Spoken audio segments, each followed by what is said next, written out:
So picture this. A community is at a turning point. Their guide, the Prophet Muhammad, peace be upon him, has just passed away. And they're left with this enormous, almost impossible question. How do we move forward? I mean, who could possibly lead in the footsteps of a prophet? This is the story of how that very first leader, the first caliph, stepped up and answered that call. Right out of the gate, these were some of the first words from Abu Bakr as-Siddiq, may Allah be pleased with him, when he took on this immense responsibility. Now think about that. There's no claim to perfection, no declaration of absolute power. Instead, it's a humble, direct appeal for accountability from the people. You have to remember, in an era of kings and emperors, a statement like this, it was absolutely revolutionary, and it set the entire tone for his leadership. You see, this wasn't just some nice-sounding speech. It was really a public contract, a vow. So let's dive into the core principles that Abu Bakr laid down in this critical moment, starting with the very foundation of how a leader and the people should relate to one another. This was the central challenge, right? The community couldn't just make up a new system from scratch. No, the only way forward was to apply the teachings of the Quran and follow the example the Prophet had already set. And it all began with one simple but incredibly powerful idea. That first pillar was what you might call a covenant of truth. Abu Bakr knew, deep down, that if you don't have absolute sincerity and honesty, no government, no state can ever truly serve its people, or even last for very long. And again, this wasn't just him saying, hey, it's good to be honest. It was a political strategy. For him, honesty wasn't just the best policy, it was the only policy. It was the essential glue needed to build real trust between the leadership and the community. And with that trust, the whole nation becomes stronger. He really laid out a stark choice. On one side, you've got truthfulness and honesty. He said this is what produces heroes, what builds a society where great people can emerge.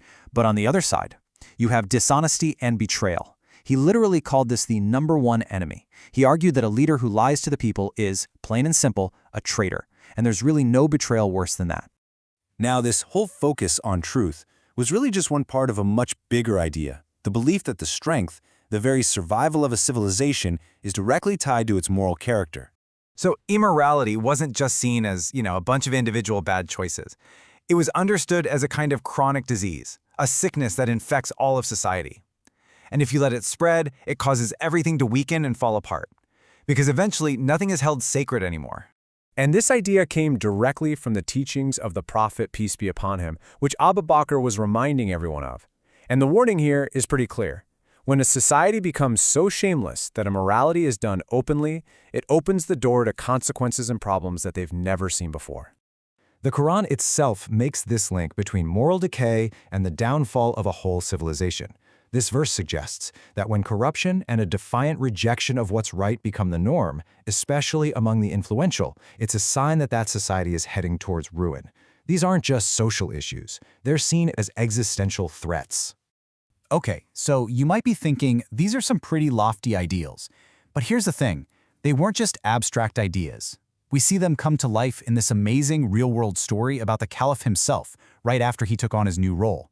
It just shows a model of leadership that was so different from anything else at the time. I mean, can you just imagine that for a second? The brand new leader of the entire Muslim community, the very next morning, he's not in some palace surrounded by guards, he's walking to the marketplace with fabric slung over his shoulder, ready to work just like he did every other day. That simple act was such a powerful statement, it basically said, this title doesn't put me above earning a living for my family. So some of his closest companions see him, and they're just baffled. They immediately get the problem, right? They're thinking, how on earth can you run the affairs of the entire state if you're spending your days trying to sell things in the market? And his reply is so simple, but it says everything. How else will I feed my family? It wasn't some kind of trick question. He was being completely genuine. This wasn't a kingdom, and he wasn't a king. He was just a man with a family he needed to provide for, who now also had this massive public duty. And this moment led to this really elegant solution. The community got together and decided to give him a stipend, a salary from the public treasury. This freed him up to focus 100% of his time on governing. And in doing that, they established one of the most foundational principles of Islamic governance. The leader isn't the master of the people. The leader is an employee, a worker for the ummah, who is paid to do a job and is accountable for it. So you see, these principles that were established in the very first days of the Caliphate weren't just for that specific moment in time. They created a lasting legacy, a blueprint for leadership that was a direct application of the Prophet's teachings, meant to guide leaders for generations to come.